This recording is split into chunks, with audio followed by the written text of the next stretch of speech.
Hey, hey.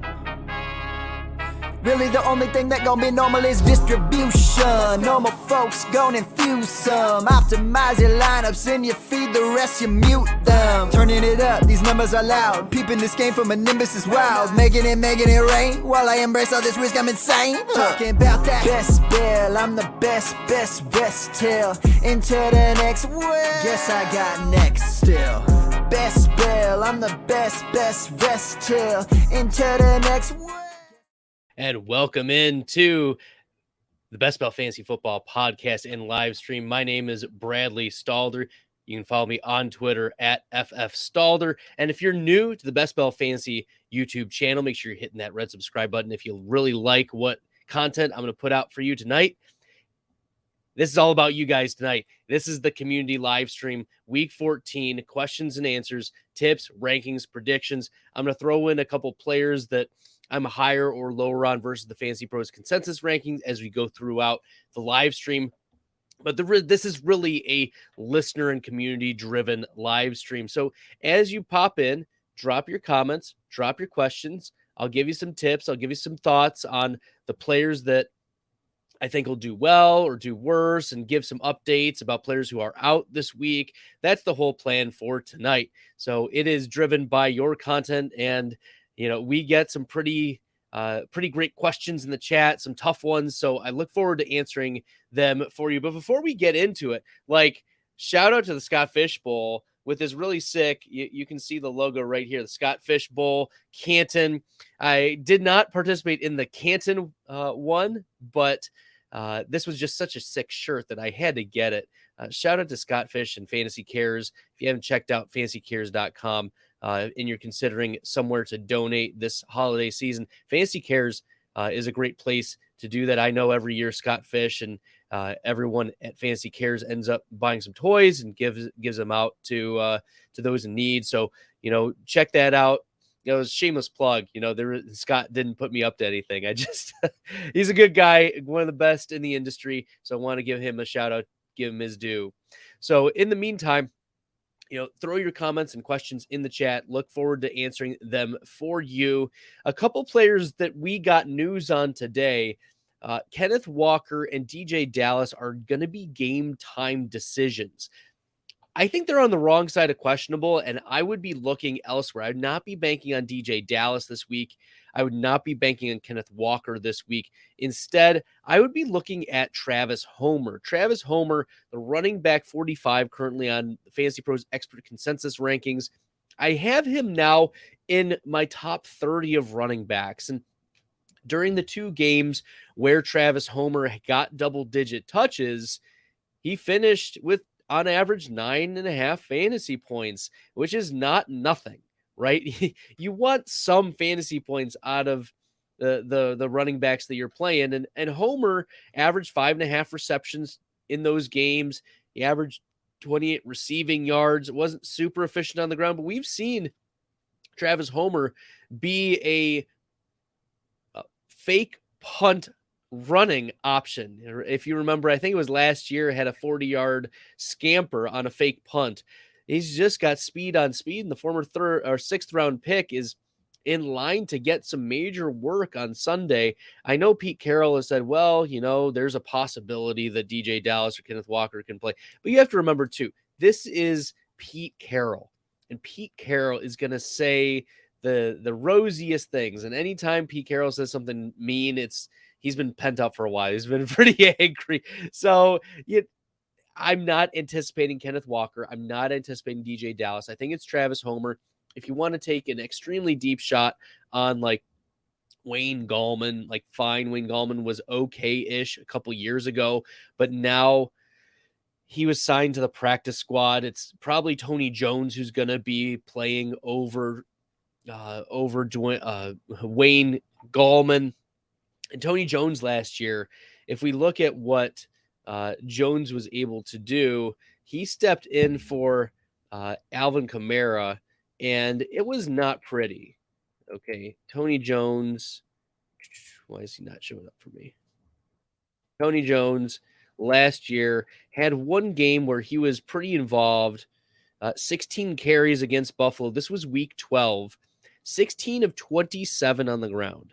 Yikes. It was kind of disastrous. And I know that he had like another game earlier in the season where he got 11 carries and for 50 yards, but I'm not banking on a Tony Jones. Like if I'm ranking the running backs for Seattle, I'm going Travis Homer in who I anticipate to be active. Travis Homer, Tony Jones, and then Wayne Gallman.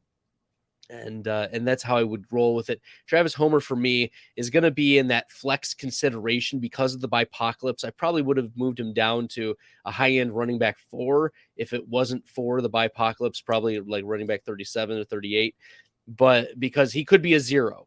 But I don't think he's going to be, a complete 0 in this week. So running back 45 is just too low in a week where you're probably going to need some running back help with David Montgomery, with Aaron Jones, A.J. Dillon, Antonio Gibson, Brian Robinson, right? Jonathan Taylor is on bye. You've got a lot of players who you were banking on riding into week 14, and now they're on the bye. So Travis Homer is a player that I think he's the best of the options, which isn't really saying much for that Seattle backfield behind Kenneth Walker, but here we are. All right, let's throw some questions or comments into the chat. Appreciate y'all jumping in, viewing, watching right along. And we got our first one from Kathy. Kathy, appreciate you jumping in from YouTube. Do I like Chris Olave and Najee Harris rest of season? Well, let's pull up the rankings and the schedule so we can talk about rest of season for Olave. And Olave is on bye, of course, this week, so you're not going to be starting him.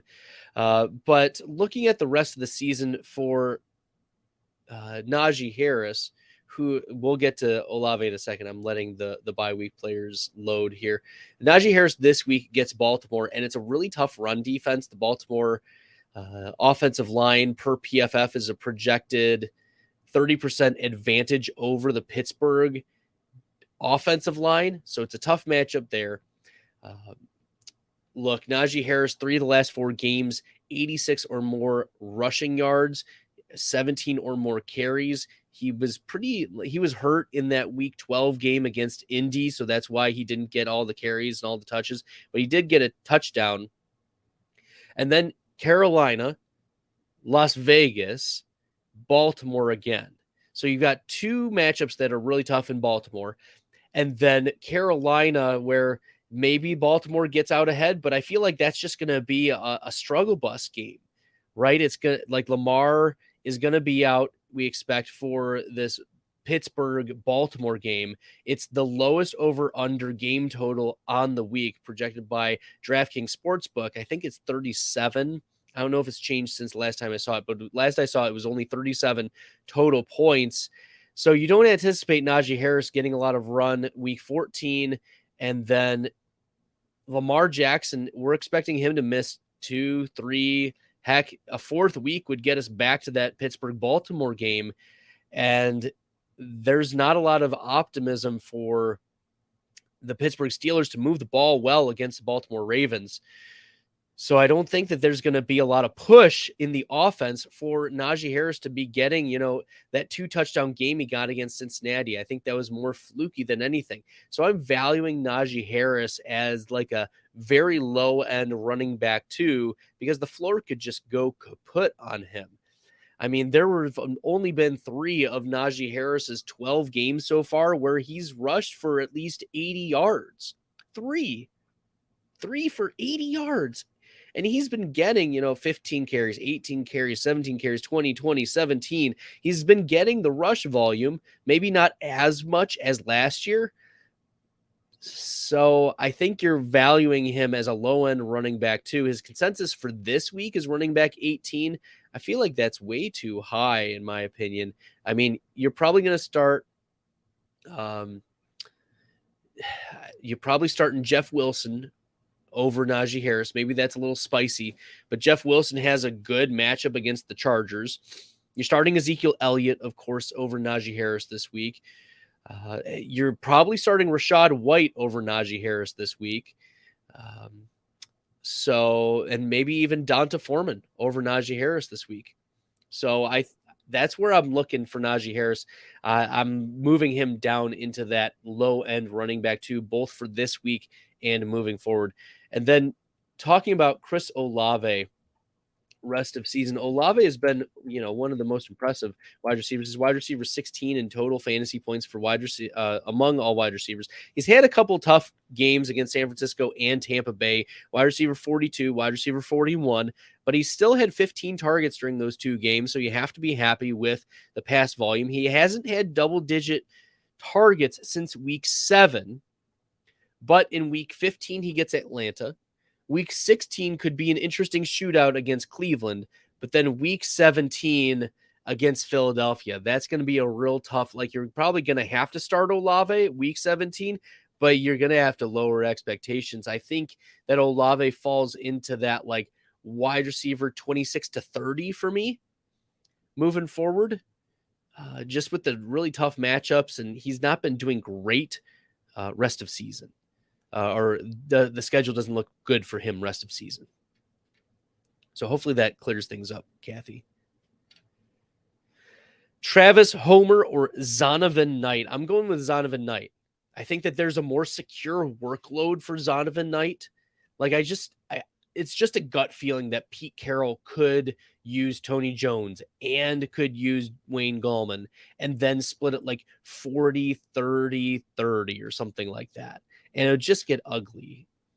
Travis Homer is more of a third down back, but Zonovan Knight, each of the last 2 weeks, over 100 all-purpose yards. You have to like that. Buffalo as well is not as stingy of a defense as you would anticipate. Middle of the pack in giving up fantasy points to running back position. Zonovan Knight, at least 17 touches each of the last 2 games. The coaches have come out and said Zonovan Knight is not going anywhere. So, what does that mean? I would anticipate Zonovan Knight more of a 50% touch type of running back. And then Michael Carter, 35%.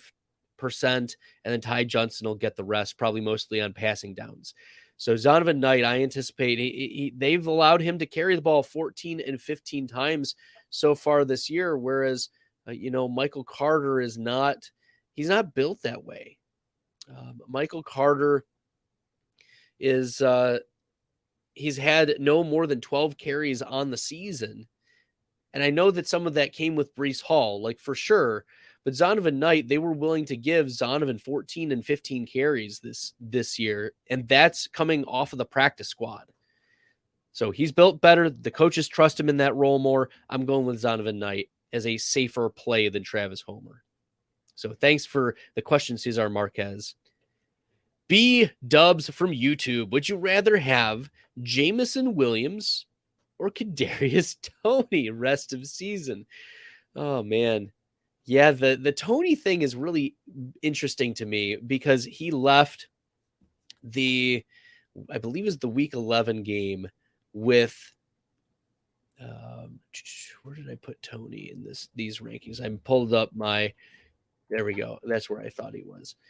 Kadarius Toney this week, yeah, he left the week 11 game with the hamstring injury, and he's still been nursing that. But he is questionable officially for week 14. He got in limited practices pretty much all week.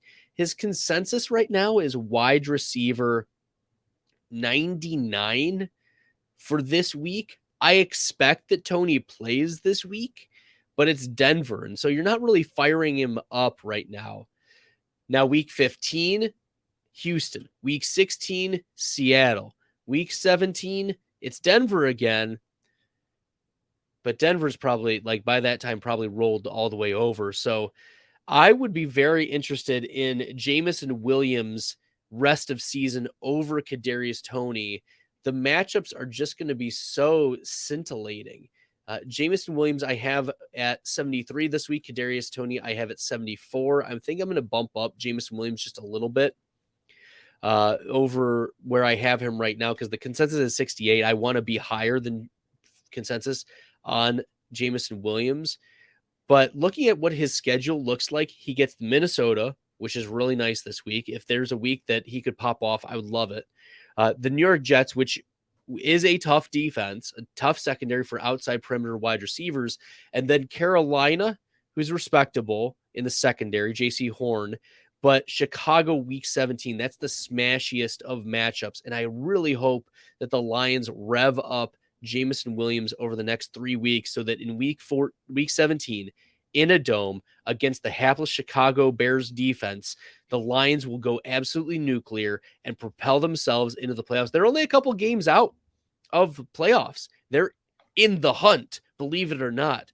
And so the Lions, they're going to play Jameson Williams pretty conservatively, probably, last week, obviously, but then over the next couple weeks as well. I anticipate, though, that by the time we get into full go mode, week 17, week 18, when the Lions, I mean, I'm a Packers fan, so I can't really say our Lions, my wife's Lions, I should say, because she's from Detroit. I think week 17, that Chicago matchup, I'm just so interested in getting Jameson Williams on my roster in preparation for that game. So I'd rather have Jameson Williams rest of season. B-Dubs with another question. Would you start White, so Rachaad White, James Cook, or Dobbins if he plays? I think it's clearly Rachaad White.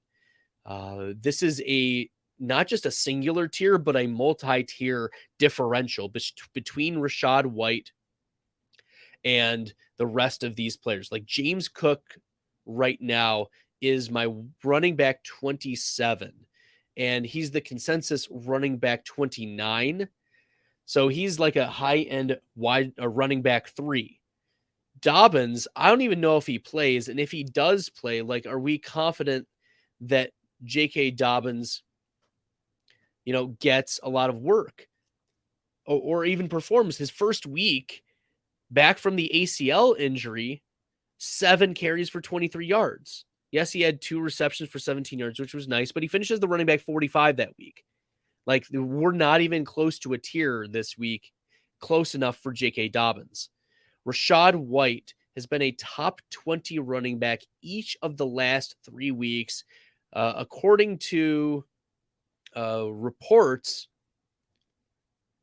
Leonard Fournette did not practice on Friday. He was limited on Thursday.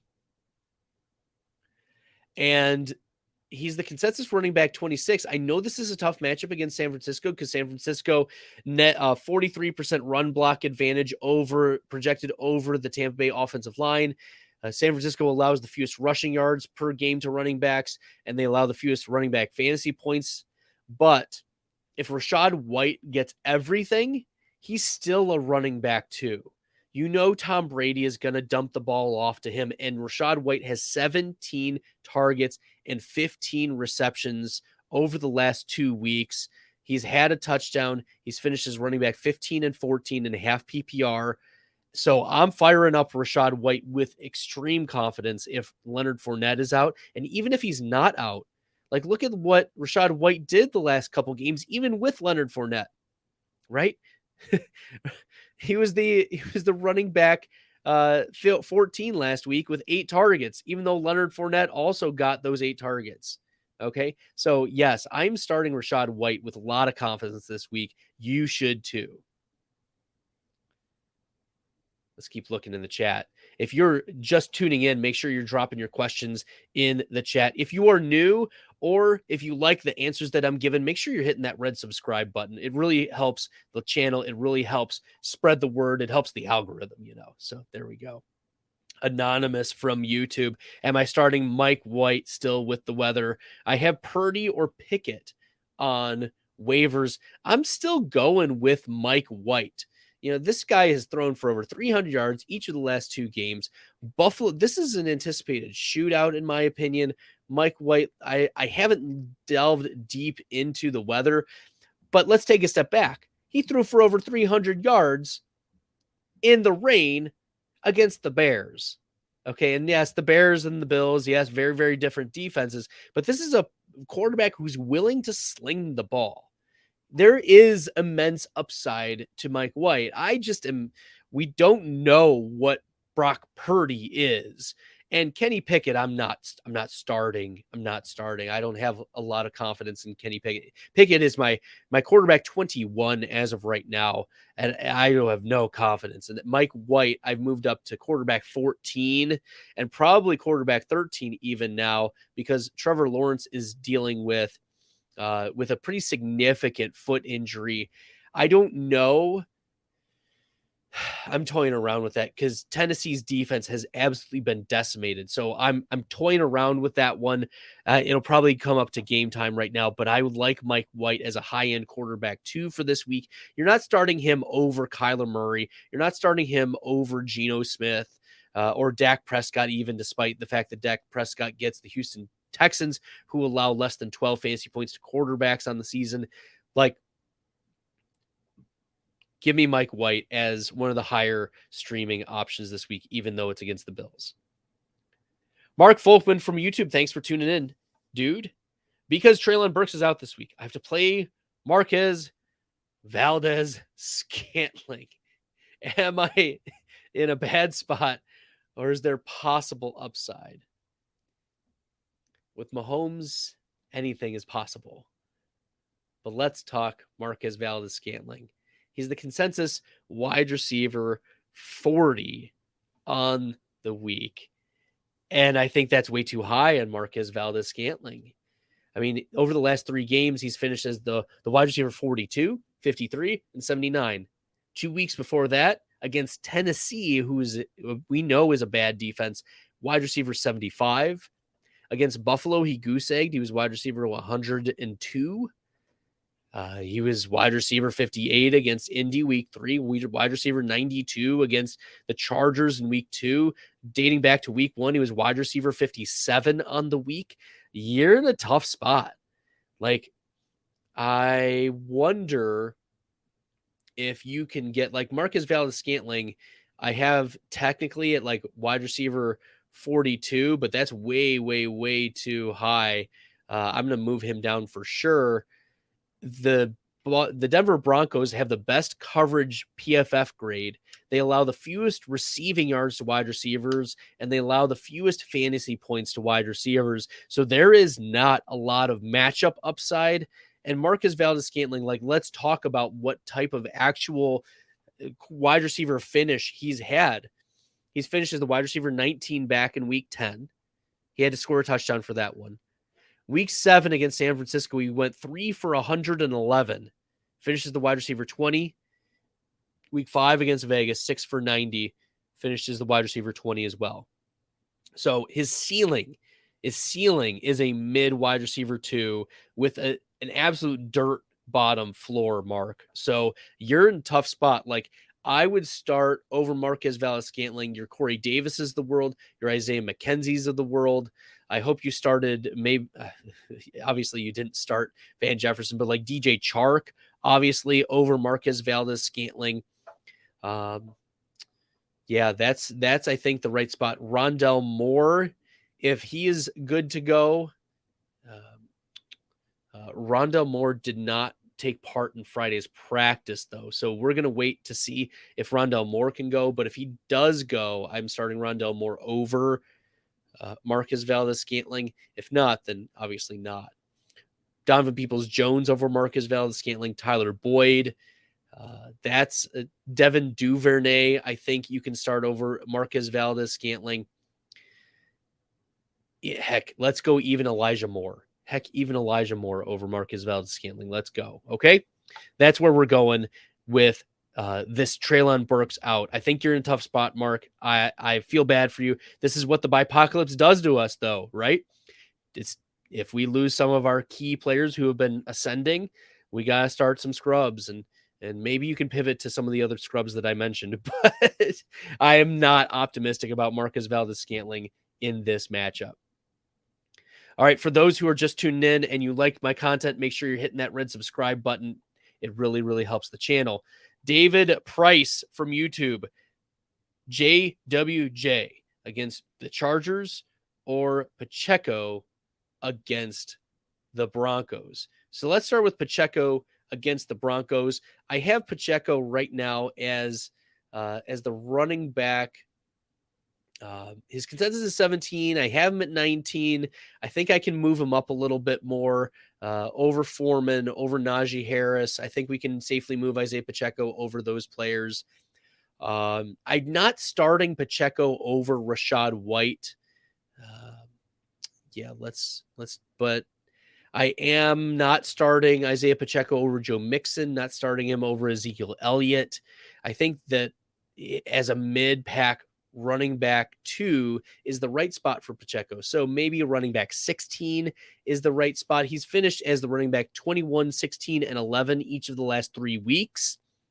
He's had 15, 22, and 14 carries during that span. He has caught 3 passes, which has been something that he's caught 3 passes over the last 2 weeks, whereas he had caught 3 passes from weeks 1 to 11. So Pacheco has been a little bit more involved. I think that moving him up a little bit is good. JWJ, Jeff Wilson Jr., I think I have 1 spot ahead of Pacheco. And the reason why is, and I mentioned this on the Go District podcast a couple days ago when I guested there, and if you haven't checked out the Go District, make sure you're checking them out, subscribe there. They got some real great people on there. Theo Greminger, JD, right? Dan, all 3 of them, excellent high stakes players. And on that podcast where I was guesting, they had Adam Levitan on today. So check out the Go District. Shout out to them. But when I talked with them on the podcast earlier this week, I mentioned that Raheem Mostert was the running back to get majority of snaps, or at least a significant amount, splitting with Jeff Wilson last time. And it was not very pretty because Jeff Wilson was limited to 1 rush, 2 targets. Raheem Mostert instead played ahead of Jeff Wilson, 7 rushes. He didn't get a target. But this was a tough matchup against San Francisco. 2 former 49ers facing off against their old teams. This is a really, really plus matchup against the Chargers. I'm just not sure which running back it's going to be. Maybe it's Jeff Wilson. Maybe it's Raheem Mostert. Maybe both of them can coexist in this backfield and just have a smash week. So that's what I would say. Is I would start Pacheco because we know he's going to get the guaranteed work.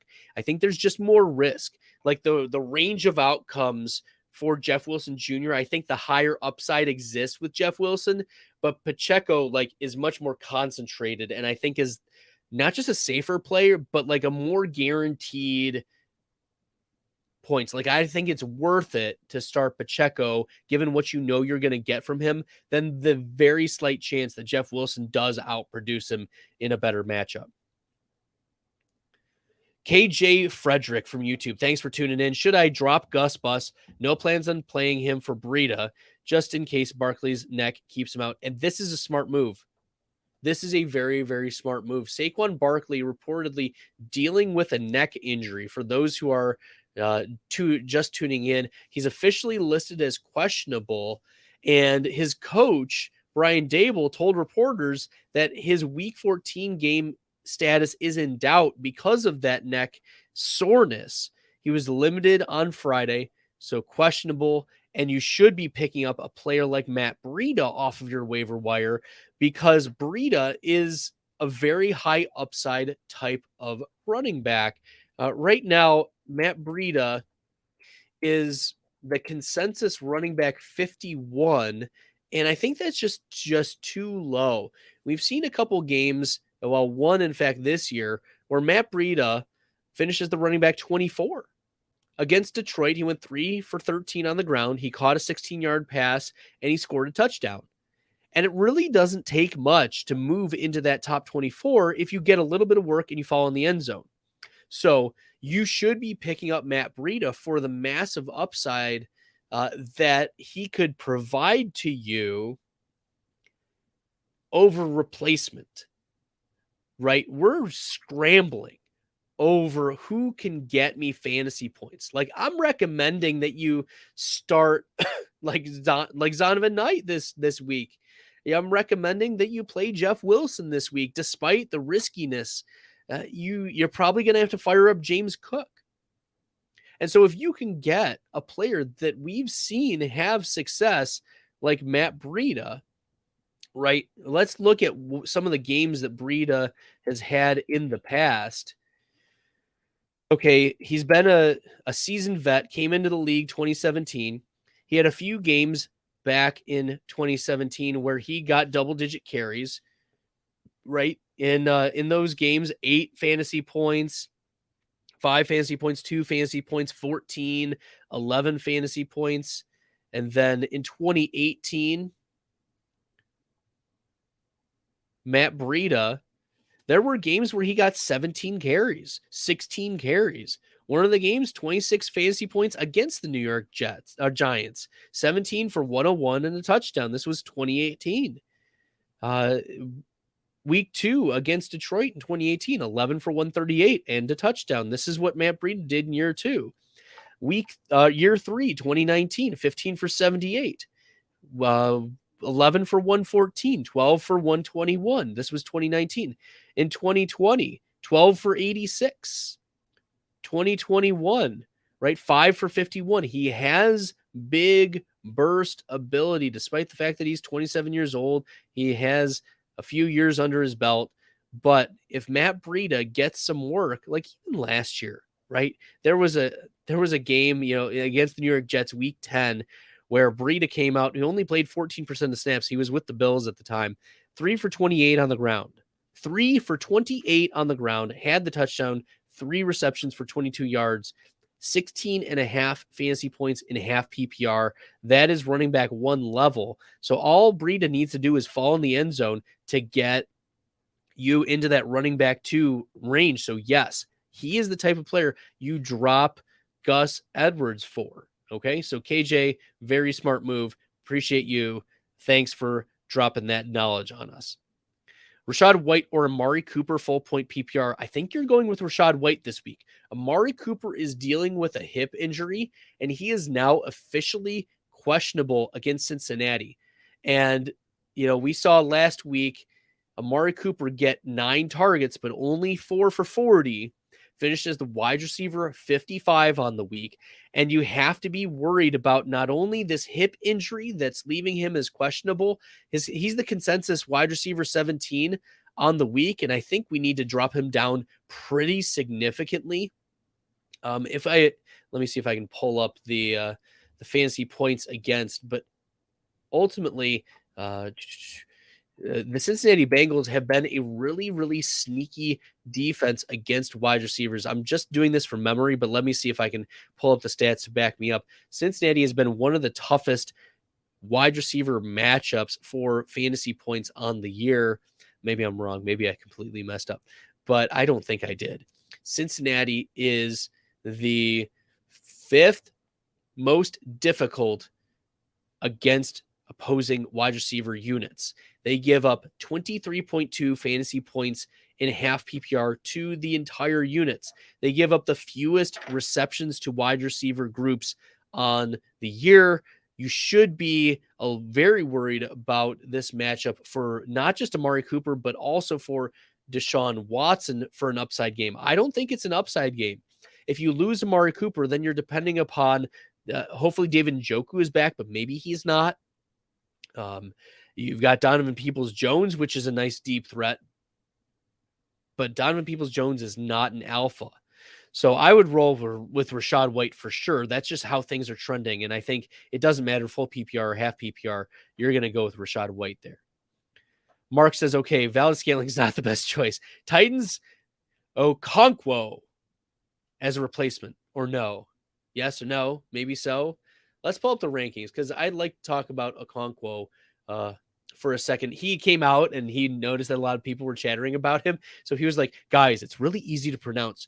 Okonkwo. Okonkwo. So tight end Okonkwo from the Titans. They get the Jacksonville Jaguars this week. And Chig Okonkwo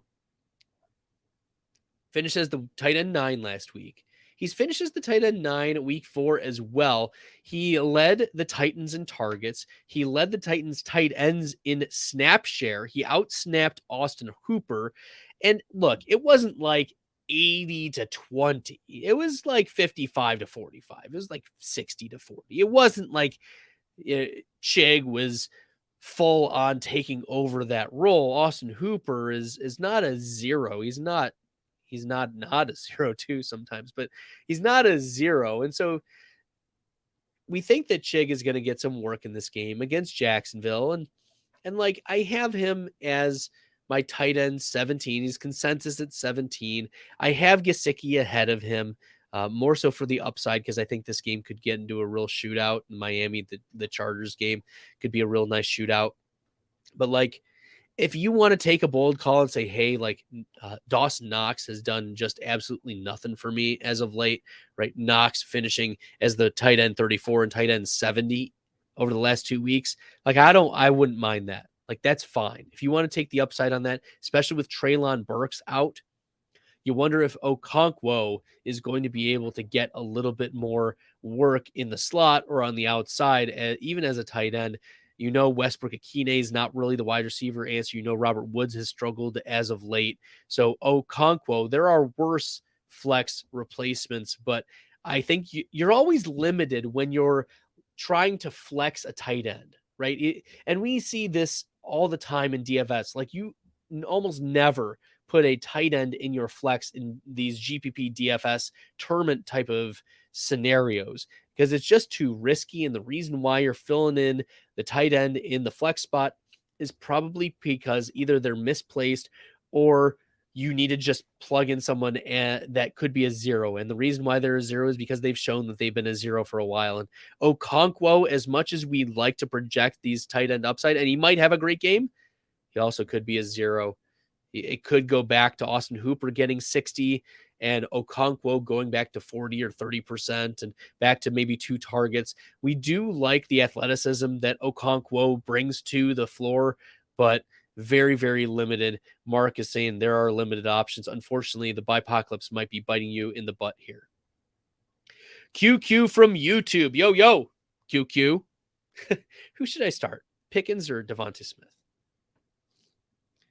You know, Pickens really busted for you last week, right? We're feeling tilted about that. Pickens last week against the Atlanta Falcons, who we expected that to be a smash matchup. I had Pickens as like a top 24 play, and I know I wasn't alone in the industry. He finished as the wide receiver 108, 2 receiving yards, 1 reception against a very porous Atlanta defense. And now he gets Baltimore. And like, wouldn't it be the tragic irony that like Pickens goes off against Baltimore? Because in looking at the PFF projected secondary matchups, the Baltimore Ravens are very much in an advantage. Pickens has a 9% advantage projected per PFF against the Baltimore secondary. For reference, 50% is an average advantage. Pickens is projected to have a 9%. It's one of the lowest among all wide receivers. So I am concerned about Pickens. His consensus is wide receiver 33. I think that might even be too high. I'm moving him down and willing to move him down even further. Like, I want to take an upside pick on a DeeJay Chark over a George Pickens. Okay, like Jerry Jeudy should be ahead of George Pickens. Adam Thielen should be ahead of George Pickens. Jacoby Myers, we might have to remove, depends on what news we get. But if I'm picking between Devonta Smith and George Pickens, it's clearly Devonta Smith. And Smith, he's had some really nice games as of late. Wide receiver 29 finish, wide receiver 24 finish, wide receiver 10 finish in 3 of the last 4 games. He's had at least 8 targets in 5 of the last 6 games. That's what you like to see. In the coexistence of AJ Brown, you love to see this Devonta Smith. And plus, this New York Giants secondary matchup is really nice per PFF. Devonta Smith, 91% advantage versus the Giants. For reference, remember, 50% is average. Devonta Smith, 91% advantage against this Giants secondary. Giants have played admirably this year, but this is going to be a Devonta Smith game. And the New York Giants have the second worst coverage grade per PFF. So this could be very much a smash spot. You want to fire up your AJ Browns, fire up your Devonta Smiths, fire up your Jalen Hurts. It's clearly Devonta Smith. Yep. In significant tiers over George Pickens. Rolling with the Greg Dulcich train. Well, Dulcich has been a tight end I've been wrestling with because he's got some nice athleticism. He's got the target share. This matchup against Kansas City, per PFF, he's projected to have a 32% disadvantage against linebacker Willie Gay. And, all Dulcich needs is to fall in the end zone. That's what any tight end really needs. And if they get a target share, boom, this is really nice. Look, he had a 38% target share last week, a 42% air yard share, 4.05 yards per route run. He's the 13th PFF graded tight end in receiving and 14th in yards per route run with at least tight ends with at least 20 targets. So yes, you're still firing him up as a tight end 1. He finishes the tight end 4 last week without a touchdown. That was a miss on my end. He was coming off some pretty bad games, but with Cortland Sutton now officially ruled out, it's Greg Dulcich. So maybe we need to consider moving him up as well. Maybe we can move him up even into the tight end 6. Lincoln was here from YouTube. Made a trade a week ago. My 12-man PPR Superflex Dynasty. Gave DK Metcalf, Carr, Samaje for, I hope that's Jamar Chase, and a 2024 second. Did I do well or did I overpay? So Chase, there's an upgrade from DK Metcalf to Jamar Chase. That's good. And then Derek Carr and Samaje Perine for a 2024 second. As long as you're okay at quarterback, that's fine. I don't mind it. Because you can use that 2024 second and another piece to move up into the first round. That's why you trade for seconds, so that you can move up into the first. You don't really trade for seconds so that you can have seconds. You trade them so that you have another interesting asset to move up and get another player. What's going to be the difference in your dynasty league? Can I move up from the 108 to the 105 if I give you an extra early second round pick? Is that going to be the difference? And someone might be like, yeah, give me my tiers, they're all the same player, give me that second round pick. Sure. But it also gives you the opportunity to continue to buy up in that rookie draft. So I like that trade. I don't hate it at all. My only concern is are you good at quarterback moving forward? If your quarterbacks are Derek Carr. Cesar Marquez, thanks for tuning in from YouTube. Appreciate you. Start 2, Gabe Davis, George Pickens, or Isaiah McKenzie. Yeah, you're starting Gabe Davis. I'm reluctantly putting him there. He is, depends on who you have. George Pickens, I have behind Gabe Davis. Isaiah McKenzie is very close. I want to move up McKenzie over Michael Gallup even. The Jets slot corner Michael Carter is vulnerable. We know Sauce Gardner and DJ Reed are good on the outside, but Isaiah McKenzie, this might be an Isaiah McKenzie game, especially if Gabe Davis is facing a secondary that is the second best coverage grade in all the NFL. It's also tough. The Jets have a 29% pass block advantage over the Buffalo Bills for this game. So I'm a little bit lower on Josh Allen relative to consensus. But if there's a hole to be plugged, maybe what we do is we bump up Isaiah McKenzie. So I think you can start McKenzie and Gabe Davis, because anytime that you have Josh Allen, Gabe Davis on the same field, you can get a 60-yard touchdown. Doesn't matter who the cornerback is, because Gabe Davis is built to be a downfield, big-bodied receiving threat. That's how he's built. And Isaiah McKenzie tied to Josh Allen. That's also very interesting. So George Pickens is the odd man out in this scenario. What is your ranking on Mike Williams this week? Full point PPR. I don't have full point, but I do have half point pulled up here, KJ Frederick. And I have Mike Williams as a top 30 wide receiver on the week. His expert consensus right now is wide receiver 60 on Fantasy Pros. And I just want to let you know, he's practicing full this week. He is going to play on Sunday against Miami. And I have him as top 30. I've moved him up temporarily right now, even to wide receiver 25. He has an extremely plus matchup against the Miami Dolphins.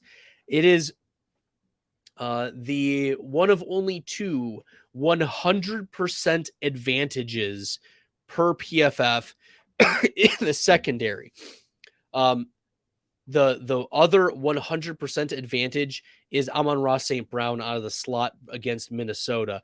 So 100% advantage against Sullivan. But Mike Williams, 100% advantage against Crossan. And Crossan gives up the second most yards per reception on the year and gives up the third highest NFL passer rating to quarterbacks. So Mike Williams is a smash play for me. And this game could get out of hand. Like, we're looking at deep shot after deep shot. It could be a Tyreek Hill versus Mike Williams deep shot contest, right? Mike Williams has since my last update moved up to wide receiver 52 in consensus, but we've seen the ceiling for Williams. He's finished as the wide receiver 6, 9, and 8 in 3 different weeks on the year, and he gets the Miami Dolphins in a really, really plus matchup in a high game projected game total. So yeah, I want to fire up Mike Williams this week. You probably don't have a lot of other players that are better at this point. Lincoln was here, continues on, not really strong at quarterback, but I have Fields and Tom Brady. Could be a lot weaker. The guy who's got Carr, he's got Mills and Zach Wilson. Yup. Beautiful. Beautiful. I love it. That's awesome. Yeah, you've got Fields and Tom Brady. You're probably just holding on tight for this year. And then I would recommend seeing Lincoln if you can end up trading that 2024 second to try to move up and get a quarterback in this draft, or trade him away for who would gather a second. I wonder. Just humor me, Lincoln. I'm gonna look on Keep Trade Cut and just see what the market value for a 2024 second would be. But let's see. 2020. Oh.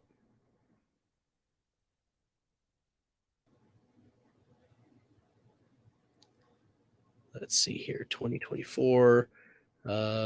Early second in Superflex.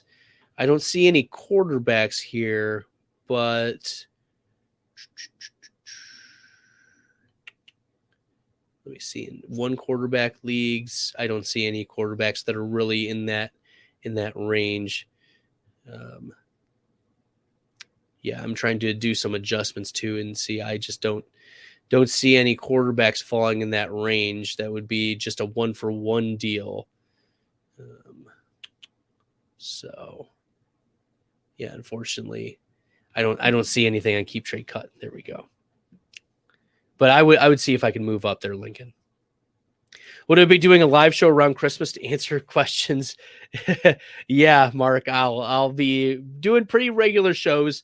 I mean, I'll be my Christmas break doesn't start until like Christmas, because for those who don't know, like, I'm an instructional coach at my school, and so our school goes up until Friday. I think it's the 23rd.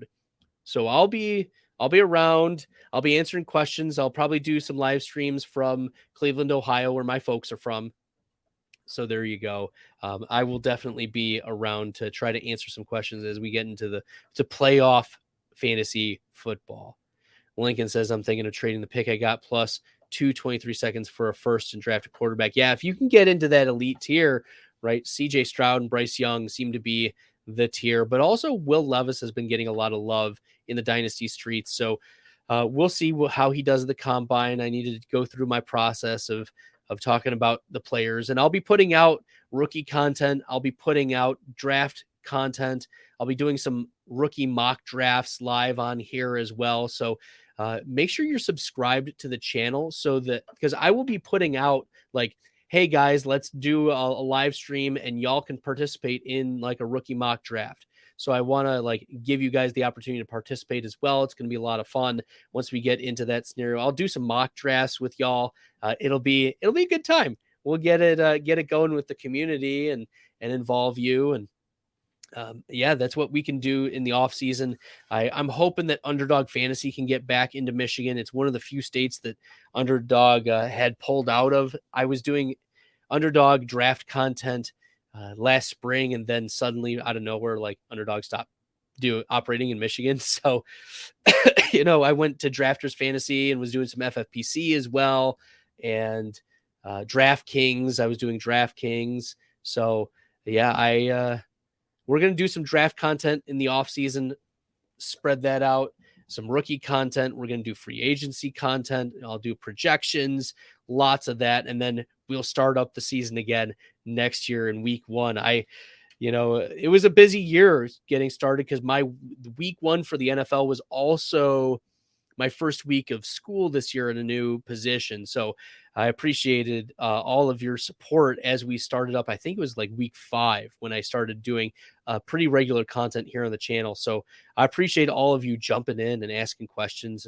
and talking through the fantasy football. I love it. I really do. As you can tell, like I love answering your questions, interacting with y'all, answering what's going on. I want y'all to be better. I want to be better too myself. And look, y'all are in good hands. I finished last week in the top 8 at wide receiver out of over 200 rankers in the Fantasy Pros Actually Rankings contest.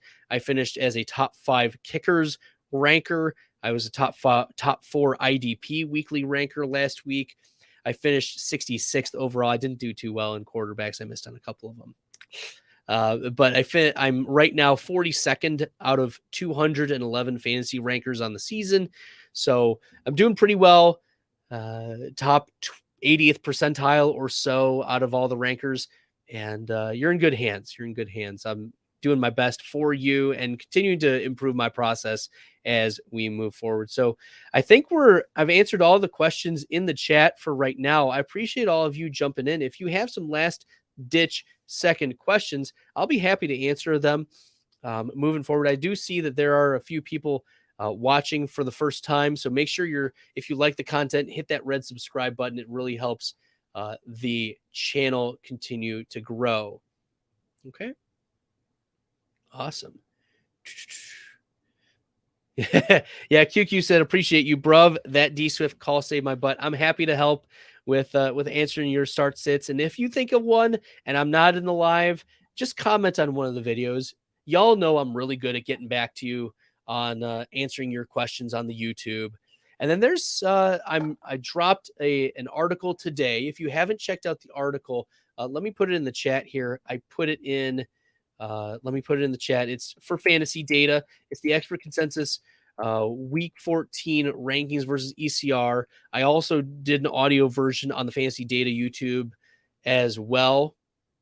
And then let me see if I can find my channel, community. I also dropped an article for full-time fantasy. So check that out as well. It's a Stardom Cinema article, and the fantasy data one is let me see here. The fantasy data one is subscription based, so you can use the promo code FFF20 and that will get you access to the fantasy data article. But the full-time fantasy one is free, so check those out. I put them in the chat, and I talked about a lot of players that I like higher or better for this week. There's been one miss so far, and that was Derek Carr. We can take a moment and we can talk about the Baker Mayfield game, because that was the most fun Thursday night game I think I've seen in quite some time, right? For those who missed it, Baker Mayfield led a 98-yard game-winning drive against the Las Vegas Raiders, and I thought that this was going to be a Raiders blowout. This was a mistake on my end. I thought that Carr was going to be a must start. Carr had finished as the quarterback 13 or better in 4 of his last 5 games. Each of the past 5 games, he had thrown for at least 248 yards and 2 touchdowns. The Rams were without Aaron Donald in this game, and the Raiders were projected to have a 41% pass block advantage per PFF. And I said that the game could get out of control, and the Raiders needed to push the pace. They needed an emphatic win. And in fact, Josh Daniels did the complete opposite of what I hoped and wanted and prayed he would do. The Raiders are literally the opposite of the Lions. If you remember last week, Dan Campbell was asked, like, why did you run up the score for 40 points? And he's like, it wasn't for me to run up the score against the Jaguars. It was to run up the score for my guys. They needed that as a hometown victory. They needed that as a moral victory that the Lions can go out and crush against bad teams. And so the Raiders not doing that, guaranteed. They played too conservatively. They gave Josh Jacobs far too many carries. Like, I love Jacobs. I didn't love him this week. I moved him down in consensus. Let me see. Yeah, I moved Josh Jacobs down to the running back 5. His consensus was running back, the running back 2, and among other rankers, right? Obviously, I moved him down to 5. There weren't very many rankers who had him outside of the top 5. So there were only 1, 2, 3, 4, 5, 6, 7, 8, 9, 10. There were only 11 rankers who were lower than me on Josh Jacobs this week. So, that worked out. Josh Jacobs, 27 carries, only 99 yards. He did get the touchdown, but you should have been a little frustrated with you should be a little frustrated with the Las Vegas Raiders. I mean, I moved Devontae Adams up to my wide receiver 1 on the week. That was a miss. So I hit on Jacobs, being low on Jacobs. I missed on being, when I was high on Devontae Adams, and Derek Carr was a middle whatever. I wanted to start him. I missed on that. Gosh darn it, Josh McDaniel. Okay. Anonymous, I need 2 between Isaiah McKenzie, James Cook, Gallup, Travis Homer, and Juju. All right. Yeah, so just like Anonymous, if you can put in the chat your start, sit questions, I'll be on here. I will answer them until you have no more. Okay, so let's look at some of the rankings here. Travis Homer, I mentioned, I think I mentioned that I put him as a top 30 running back for me this week against Carolina. I anticipate that DeeJay Dallas and Kenneth Walker will be out in this game. Michael Gallup is in like that back end wide receiver 3 range for me. Gallup actually is technically wide receiver 38. I'm lower than consensus on Gallup and Dak Prescott. And most of the time being low on Gallup has worked out this year, because Gallup had finished as the wide receiver 33 or better only twice in his 9 games. So he finished as the wide receiver 15 last week, but he had 2 touchdowns. He only went 4 for 23. Okay, that's not going to get it done. So I'm not banking on the touchdowns against a Houston secondary who, believe it or not, they may be the worst coverage grade, but they give up some of the fewest fantasy points to the wide receiver position. They give up the 4th fewest fantasy points to wide receivers. Why? Because they give up a poop ton of fantasy points to the running back position. So I'm fading Gallup this week. Like, could he be a wide receiver 30 overall? Sure, fine. But I'm firing up Isaiah McKenzie and James Cook over Gallup. And Let me see. The Homer one is going to be really close. I think I'm still going to lean Travis Homer over James. No, I do have James Cook actually over Travis Homer. James Cook I have at 27 right now. Travis Homer at 30. So if I'm picking two, it's going to be it's going to be Juju Smith-Schuster. Juju, even though he's a sit in like the shallower leagues, like Juju is my wide receiver 27. So I have him over Isaiah McKenzie, but it's close. I think I'm going to go Juju and Isaiah McKenzie out of these. So anonymous. There's a lot there. So I appreciate you asking. Okay. Omar Rios, Pat Freiermuth or Greg Dulcich? Freiermuth's targets did go down. This is a tough defense against Baltimore. And man, but Freiermuth still has a 23.3% target share without Chase Claypool, 22% end zone target share, and a 28% air yard share without Chase Claypool in the lineup. So, tight end 4 is the consensus on Pat Freiermuth this week. I mean, he's only been tight end 4 once on the season. He only has 1 touchdown. But as we know, the Baltimore Ravens are a tough and ascending defense. And it is discouraging that Freiermuth only got 5 targets. He's only had 9 targets over the last 2 games. He did have, a deep catch, 76 yards on 3 receptions in this game. But I think tight end 4 is a little spicy.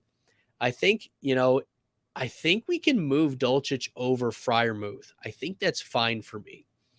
So even though it's a tough matchup for Dulcich, I think the volume is going to win out. There. B, growing stuff too from YouTube. Appreciate you jumping in. Thanks so much. Juju, Corey Davis, or Chark? Buys and injuries got me digging at the bottom of the barrel. Man, I feel you. B, growing stuff. Corey Davis is a very, very interesting pick. Davis, I do have at wide receiver 43. The consensus right now is wide receiver 42. So I'm right at consensus, pretty close. He is cleared for week 14, but he is coming off of an illness. He practiced in full on Friday. He finished as the wide receiver 29 last week, but he almost got another touchdown. And we've seen double-digit targets from Corey Davis twice now, 10 targets in week 1, 10 targets in week 13. And we've seen at least 70 receiving yards 4 different times. So I wonder if Corey Davis is even a little bit low. Let's start him over, Michael Gallup. I think we can get him up to 38 here. Juju, you're starting over him, but I like DeeJay Chark. So I would go Juju Smith-Schuster, DeeJay Chark, and then Corey Davis. But I do... I think there's enough volume for Juju that he'll get there. But I'm not starting Juju Smith-Schuster over the likes of an Ayuk or Marquise Brown or Mike Williams or I think we do need to move Josh Palmer down a little bit. Josh Palmer, I think, goes after Deontay Johnson. But you're not starting Juju over, Deebo Samuel. I think the Jacoby Myers, Adam Thielen tier is the right spot for him. So I think it goes Juju, Chark, and then Corey Davis. But I like Corey Davis as a deep consideration. So, there you go. C-Crip, hey, Bradley, need a flex, full PPR, Fournette, James Cook, Mike Williams, or Judy. I think I'm going to go Mike Williams here just for the upside in the flex. And then I think you're going to have to go James Cook for the running back C-Crip. You say Fournette if he does play. If he does play, you can go Fournette because then he's going to be cleared to play. I don't think they put him out there if he's 40% or 60% or whatever it is. But I don't think he practiced on Friday, and that does not bode well for his availability. So you might have to go James Cook. But can you play Zonovan Knight? I think you play Zonovan Knight over James Cook. Okay. So I think it would be Zonovan Knight, Mike Williams are my picks there. Anonymous says, yeah, it's a tough one. McKenzie could definitely have another solid game, but Cool looked great last week. Cook looked good. Was thinking the running back could benefit if it snows in Buffalo, so was thinking Juju Cooks.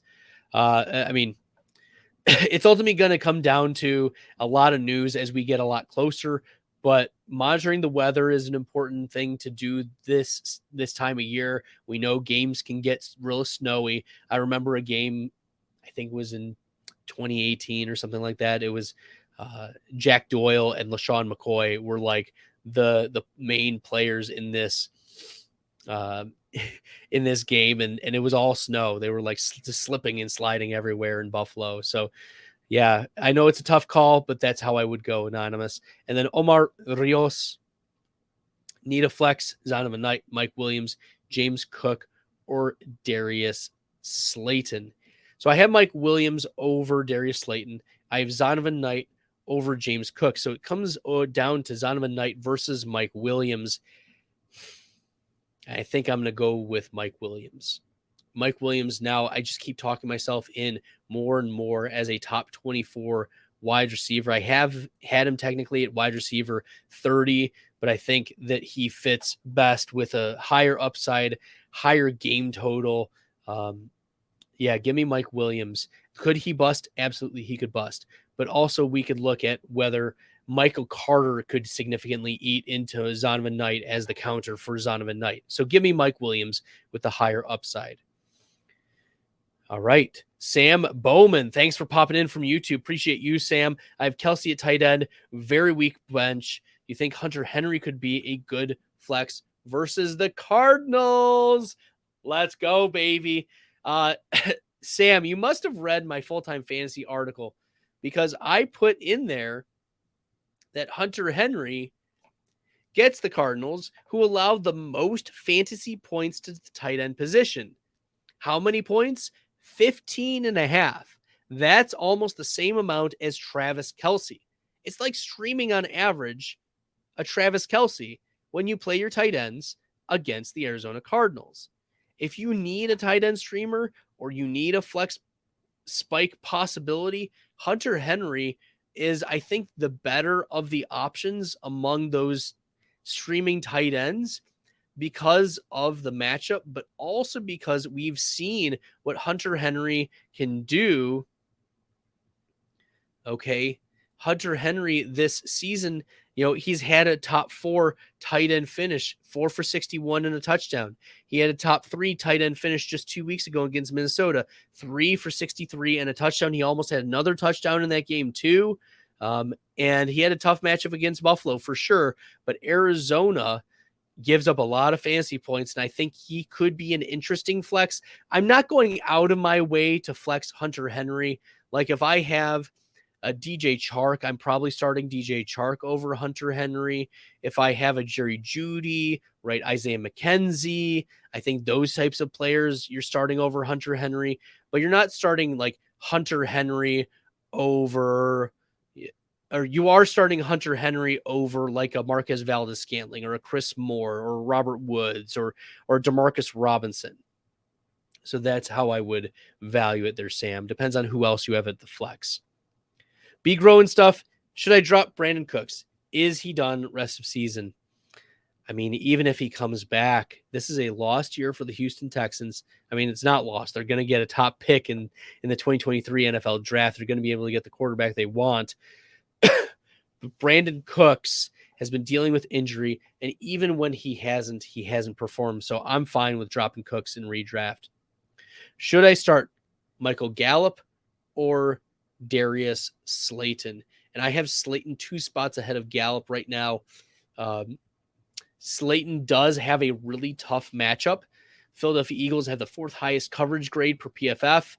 The Eagles have a 25% pass block advantage over the New York Giants New York Giants offensive line per PFF, and the individual matchup of Darius Slayton against possibly Darius Slay, which would be hilarious.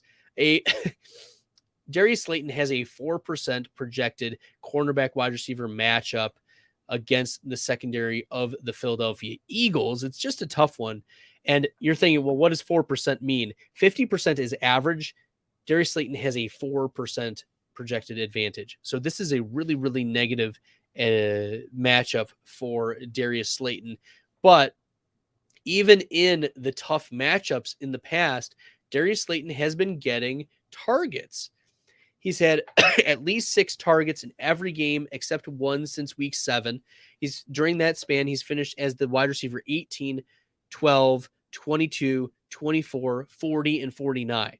So he's finished as like a low-end wide receiver 2 in most of these matchups. Yes, he's had Houston. Yes, he's had Detroit, but he also had Dallas. He had Washington, which was tougher.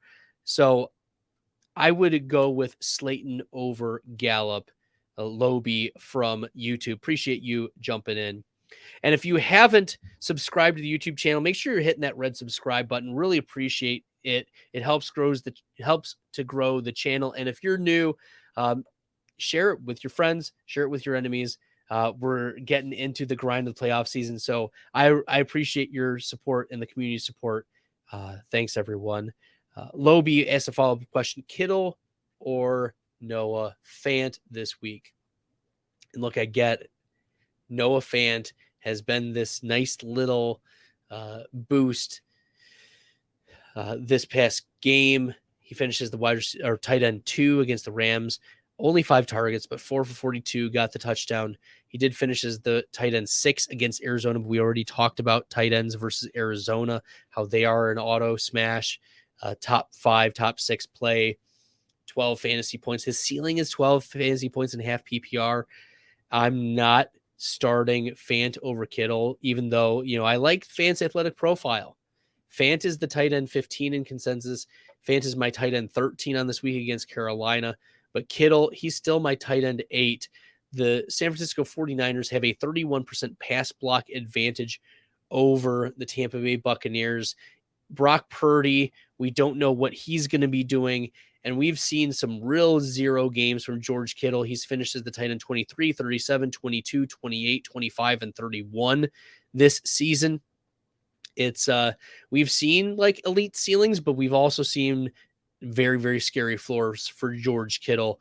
Only 3 targets in the Miami game with Brock Purdy. So maybe he bumps it up a little bit. His consensus is tight end 8 or tight end. The consensus for George Kittle is the tight end 6. I have him at tight end 8, so I am lower than consensus, but I'm still starting Kittle over Fant this week.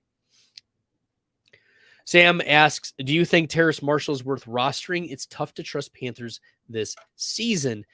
Is he worth rostering? Probably not. Right. It's as you mentioned, it is tough rostering those types of players. And Marshall is the Carolina Panthers get Seattle this week. Marshall is the consensus wide receiver 53. Last time he played against Denver, he finishes the wide receiver 105, caught 1 pass for 8 yards. But in the previous 3 games, or 3 of the last 4 games, he'd finished as wide receiver 35 or better. But those were with PJ Walker, remember? So Sam Darnold played pretty well against Denver. It's just that we had seen more of the ceiling weeks with PJ Walker behind center. I wonder if Terrace Marshall, gets back on track. I need some more data because he missed, the beginning of the year. He started getting a little bit hotter against Atlanta, Cincinnati, and then Baltimore, but he's the consensus 53. I don't know if he's worth rostering. Like give me the Ben Skoronix of the world. Give me the Tutu Atwells of the world, if this is how life is going to be for the LA Rams. Obviously, Josh Palmer. Give me Elijah Moore over Terrace Marshall pretty comfortably. But yeah, that's how I'm ranking it for right now. Okay, awesome.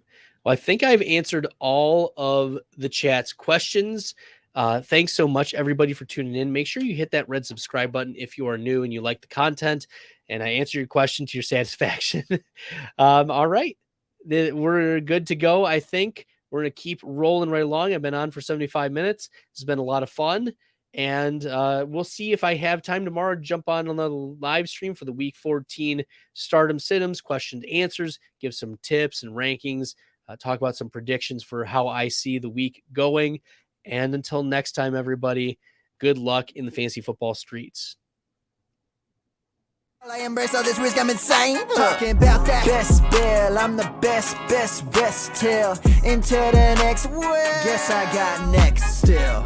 Best bill, I'm the best till into the next world. Guess I got next still.